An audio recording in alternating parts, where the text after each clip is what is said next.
5 sikretong tips na baka nakakaligtaan nyo at pwede nyo pong isaalang-alang kapag masipag kang magdilig. It's a big no alarming yan para sa mga snake plants dahil nag-hold yan ng tubig. Mas binibaby natin yung ating mga halaman, mas nagiging. Hello everyone, this is Sir Misunapi ni Dino Park and Eco Garden and welcome back sa ating YouTube channel. And for today's video, plant care tips po tayo, I'm sure alam nyo itong halaman na to at isa sa pinakasikat na halaman ang mga snake plants. Pero kahit na sa tagal-tagal ng pag-aalaga nyo, bakit kaya meron pang namimintis tayong mga pagkakataon na lumalambot, namamatay at pumapangit yung ating snake plants Sa ating video ngayon, ibibigay ko sa inyo 5 sikretong tips na baka nakakaligtaan nyo at pwede nyo pong isaalang-alang sa pag-aalaga. Kaya malalaman nyo na yan para mapanatiling maganda, malusog at buhay yung ating mga snake plants. Malalaman nyo na yan sa ating pibulay. Kaya ready na kayo mga ka-MDP? Tutok lang po.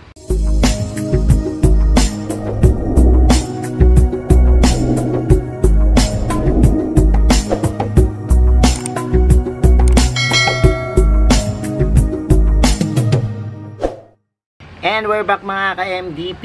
Isa sa mga paboritong house plants natin, snake plants napakaraming benepisyo. Malakas magbuga ng oxygen lalo na po sa gabi na talagang kailangan ng tao. Nililinis yung hangin, pinupurify po yung ating hangin sa loob ng bahay at ina-absorb po yung mga toxin na talaga namang nagiging lason sa ating kalusugan. Po dyan, ang gandang ipang-display at kaaya-aya, napaka-elegante kapag halimbawang din-spray natin sa ating bahay. Ngayong araw po na to, 5 sikreto sa pag-aalaga ng snake plants, malalaman nyo na. Sa unang-una nating tips na minsan hindi natin alam ay yung paggamit po ng pots Bakit ba yung iba sa atin nabubulukan ng snake plants at nakita nyo laging dumidilaw ang reason po niyan is yung pot na ginagamit dapat po yung gagamitin nating pot is maliit lang or tamang-tama lang para doon sa ating halaman kung ang halaman po natin ay marami ng suloy, marami ng tubo, okay lang po na gumamit ng malaking pots para po ma-accommodate yung plants. Pero kung halimbawa po isa lang tapos maliit pa yung plants, wag po tayong gagamit ng malaking pots kasi yung malaking pong pots prone po yan sa pagkakaroon ng root rots yung kanya pong malaking pot nag-hold po ng water accumulations at kapag nagstay po dyan yung tubig, maaari pong yung inyong mga ugat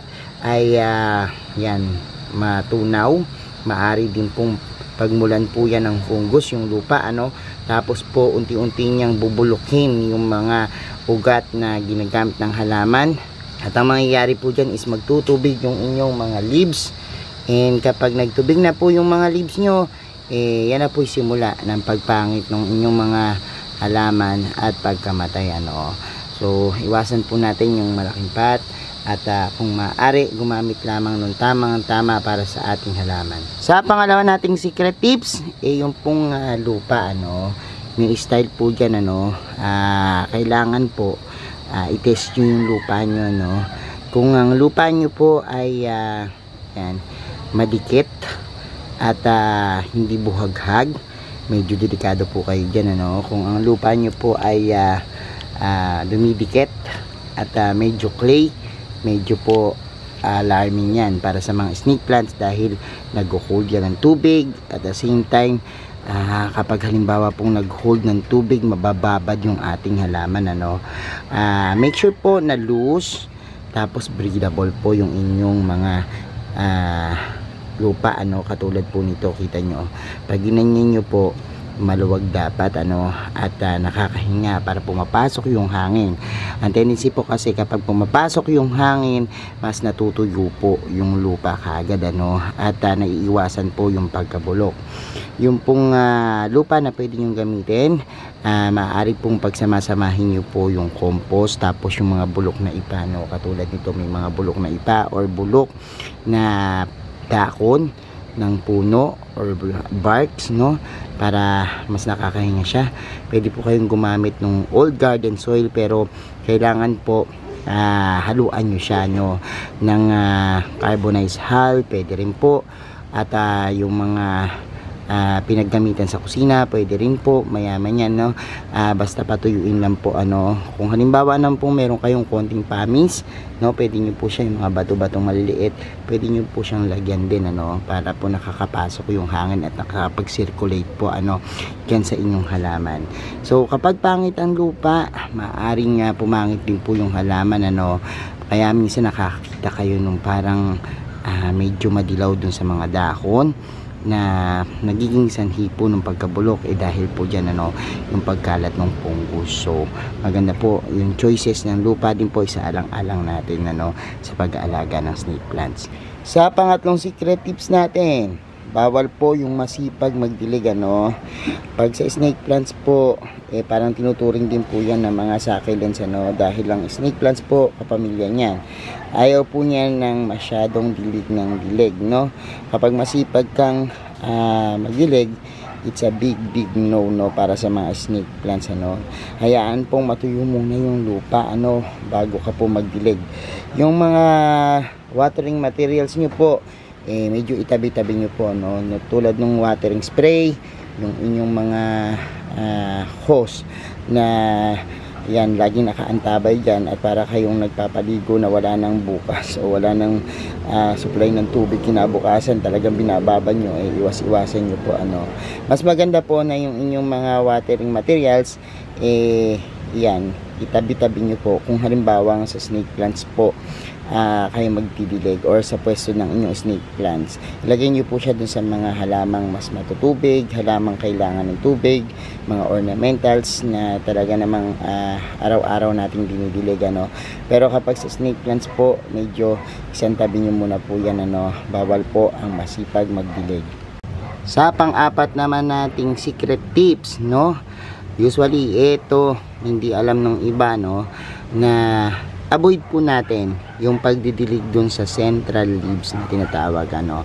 Ito po yung central leaves, no, kasi once na maistakan po yan ng tubig, maaari rin po yung yan, pagmulan po ng pagkabulok, ano.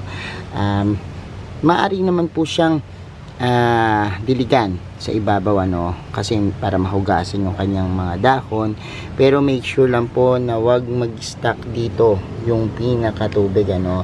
Kaya iwasan na rin natin yung pagdidilig dun sa kanyang central leaves, lalo na po kung halimbawang ito ay i-display nyo sa loob ng bahay, ano, dahil po kapag sa loob ng bahay, iba po yung light, no, na natatanggap niya, wala rin pong ganong sunlight, ang tendency po niyan is hindi matuyo yung nasa central leaves niya, no.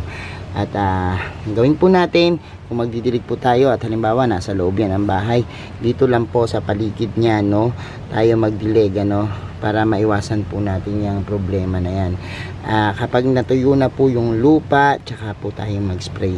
Ang snake plants po, nag-hold din yan ng mga water sa kanyang leaves, ano. At kung mapapansin nyo po, yan, minsan kapag halimbawang underwater kayo, yan yung unang-unang nangungulubot, ano.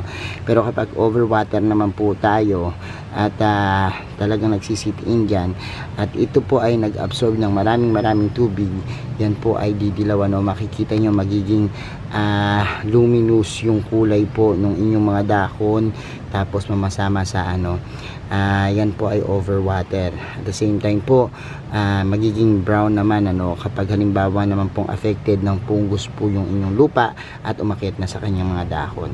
Kaya po, para maiwasan natin yan, i-avoid natin yung pagdidilig sa kanyang central leaves. And sa huling-huli nating tips, wag po nating babyhin yung ating snake plants, ano. Mas binibaby natin yung ating mga halaman, mas nagiging malakas yung chance na mapatay natin siya, no. Actually, kapag nag-alaga po kayo ng snake plants, pwede nyo siyang i-ignore, ano, maliban na lamang po doon sa mga tumutubong sakit, ano. Kapag may nakita kayong puti or mga hayop, yan po yung time para po sila bantayan at tingnan, i-check, i-monitor ano. Pero kung halimbawa po normal naman yung inyong mga snake plants, hayaan nyo lang po sila dyan ano. Minsan kasi kapag lalo natin tinitingnan yung pagdidilig, sinicheck yung kung ano-ano, yan pa po, lalo pa natin sila napapatay ano. Sabi nga, ito halaman po ng tamad ano, kasi hindi sila yung tipo ng mga halaman na isang araw lang na hindi madiligan mamamatay kaagad ano. Napaka mapagpatawad at forgiving po nitong ating halaman na ito no. Kaya po sabi ko nga sa inyo, lagay nyo lang sila dyan no, hayaan nyo silang gumanda, mag-thrive. Pag naman natatanggap nila yung pangailangan nila, talaga pong gaganda at lalakihan ano. Sa pamagitan po niyan, yung mga halaman nyo is mas susuloy, dadami, kakapal, yayabong at mas magiging maganda. So hayaan nyo lang sila dyan. Kapag lang merong mga sakit na, tsaka nyo sila i-check ano, saka nyo i-monitor yung inyong mga halaman. Pero ang mga snake plants, hard to kill plants yan, hindi basta-basta mapapatay. Kaya naman forget nyo yung existence niya paminsan-minsan ano, at huwag nyo pong masyadong babyhin. So ayan mga ka-MD, pinapanood nyo na po yung ating vlog for today at nalaman nyo na po ano, yung karagdagan pang mga tips ano. 5 sekreto po yan na aking ngayon pa lamang share sa inyo no. Pero kung gusto nyo pong balikan yung ating mga plant care tips para po sa snake plants, search nyo lang po dyan sa ating YouTube channel ano. Meron po tayong mga playlist dyan sa pag-aalaga ng mga snake plants. Marami po yan. I-check nyo rin po ano, para malaman nyo rin po yung iba pang paraan ng pag-aalaga ng snake plants. Thank you so much mga ka-MDP sa lahat na nag-like, nag-share at nagko-comment sa ating mga video. Sa mga hindi pa po nag-subscribe sa ating YouTube channel ano, kung bet nyo po yung ganitong usapan plants and gardening, mag-subscribe na po kayo no. Huwag nyo pong kalimutang i-hit yung notification bell para laging updated sa aming latest uploads, pati po sa iba't iba nating social media accounts, sa ating TikTok, Instagram, Facebook pages. Search nyo lang po Hermy Sunaho or Mimi Dino Park and Eco Garden, makikita nyo na yan. Salamat ng maraming mga ka-MDP, and this is Hermy Sunaho, nagsasabi sa inyo ng happy planting. Bye bye.